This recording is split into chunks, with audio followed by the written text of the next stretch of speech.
తిరుమలలో రద్దీ పెరిగింది. ఈరోజు రేపు వీకెండ్ అవ్వడం కారణంగా రద్దీ కొనసాగొచ్చు. దయచేసి గమనించండి.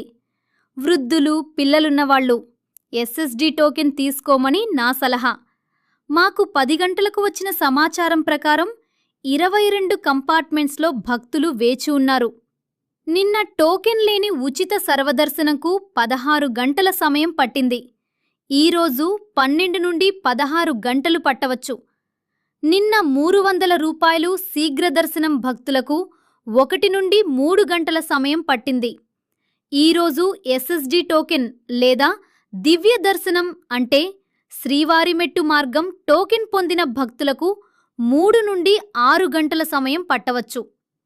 నిన్న స్వామివారిని దర్శించుకున్న భక్తుల సంఖ్య 66,855. నిన్న స్వామివారికి తలనీలాలు సమర్పించిన భక్తుల సంఖ్య 26,690. నిన్న స్వామివారి హుండీ ఆదాయం 3.82 కోట్ల రూపాయలు. ఓం నమో వెంకటేశాయ.